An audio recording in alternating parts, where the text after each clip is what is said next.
Have you ever realized that you're dreaming in the middle of a dream? Oh, wait, this isn't real. Then you kind of write the script of your dream while you're still in it. Lucid dreaming is a technique allowing you to control your dreams. Here's everything you should know about this practice and other cool facts about dreams. Dreams. They're mysterious and unpredictable. You remember them perfectly when you first wake up, but then they seem to fade away. Lucid dreaming changes these features. Basically, you know you're asleep and dreaming. With that level of consciousness, you shape the dream's narrative with your imagination.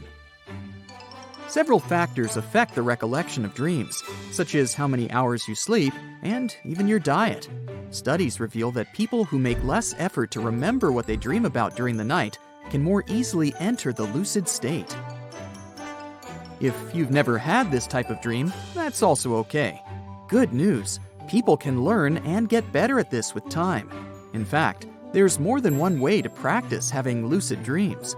A researcher tested the effectiveness of 5 different techniques, working with hundreds of participants. The first technique of lucid dreaming is reality testing. Here, the participants are expected to examine their physical environment repeatedly every day to perceive its reality. The goal is to turn this behavior into a habit. In that way, participants can make reality checks in dreams and understand that they're dreaming. You can also do reality checks during the day. This will enhance metacognition, which is the awareness of your own thoughts. You get used to differentiating real life and dreams. You can check the time to see if it's running normally, because you can't really comprehend the flow of time when you're in a dream. Or press your finger into your palm to feel if it's solid or not. Applying these reality tests when you're awake will prepare your brain to try them in a dream and enter lucidity. The second technique is called Wake Back to Bed. This one suggests you go to bed and set the alarm to wake up after 5 hours. You stay awake for a short time and do an activity to stimulate your mind, like writing or reading. Then you go back to sleep. This way, you go straight back to the REM phase. You can dream during this stage of your sleep cycle. So, by kind of tricking your conscious brain, you make it stay active as you re-enter REM sleep. The next technique has one of the highest success rates. Mnemonic Induction of lucid dreams, or MILD for short, also asks you to wake up after 5 hours of sleep. And when you wake up, you should remind yourself that you intend to realize that you are dreaming the next time you go to sleep. You can literally say to yourself, "Next time I'm dreaming, I'll remember I'm dreaming." Think of our brains like supercomputers. You program your computer with this phrase. When you notice that you're sleepy, focus on the most recent dream you had. Try to pick up a dream sign. This could be something that felt surreal about the narrative of your dream. Your intention is to remember, return, and visualize that dream to become lucid in it. Okay, I know no one probably wants to leave their cozy bed and wake up in the middle of the night, but the senses-initiated lucid dream technique also works like that. This practice suggests that the participant should focus on noises, sights, and physical sensations after waking up. They can control the action and the content if they concentrate on each stimulus for 20 seconds before falling asleep again. This one is among the most effective techniques. The last technique is a combo. When the alarm wakes you up after 5 hours of sleep, you focus on the sounds and the sensations you get from your surroundings. Then you remind yourself of the whole point of doing it with the help of the intention phrase. It requires practice and takes time. Little by little, people become more mindful of their dreams. Did you know that younger people have a natural tendency to have lucid dreams? A Harvard study found that most younger people experience these dreams in their growing up process. The results show us that people don't actually learn, but rather remember how to become lucid. This means we have the know-how all along. We just need to practice it. You might think that using your imagination to control your dreams can make you feel tired, but it's the opposite. Once you become lucid, your brain moves into the gamma wave brain state. And this is cool. Lucid dreaming is like a natural state of meditation, and you wake up with more energy. Do lucid dreams have other benefits? Yes, they're good for your overall well-being. You get vivid, real-life experiences.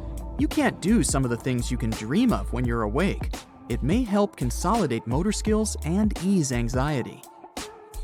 What's even more interesting is that your brain also gets benefits from lucid dreaming. The area of your brain called the prefrontal cortex gets reactivated, and your neuroplasticity becomes engaged. This is the ability of your brain to rewire itself. For example, to enhance a newly learned skill. Studies reveal that if you practice an athletic discipline in a lucid dream, your brain rewires itself in a way that makes you get better at that discipline. These types of dreams are also used to treat recurring nightmares. It's used as a tool to overcome the stress people have after traumatic events. This method is proven. Some psychotherapists use it during their sessions to help their counselees integrate their trauma. Researchers say that lucid dreaming has the potential to heal if people become lucid and apply some visualized healing techniques under the surveillance of their therapists. We've talked about the benefits, but can lucid dreaming be dangerous? It's generally safe, but there are risks too. It's hard not to notice that many of the techniques require interrupting your sleep cycle. This might be bad for people who have existing mental health conditions. Another side effect of a broken sleep cycle may include dissociation. If you can't figure out what is a dream and what's real, that's a problem. There's also something called sleep paralysis. You know, the times when you're conscious, but you can't move. Some people can't even open their eyes, and you just desperately wait there for your brain to let you move. So it's super important to consult a therapist or sleep specialist before trying to enter lucidity. Let's say your therapist or sleep specialist has approved your work with lucid dreaming, and you're excited to start. What should you take into account?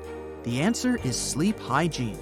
Sleep hygiene means that your daily actions, especially before bedtime, have an impact on your overall sleep quality. A healthy sleep habit requires a comfortable sleep environment and a consistent sleep schedule.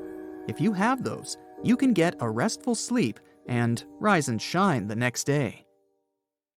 If you sleep in a cool and dark room, that's a plus.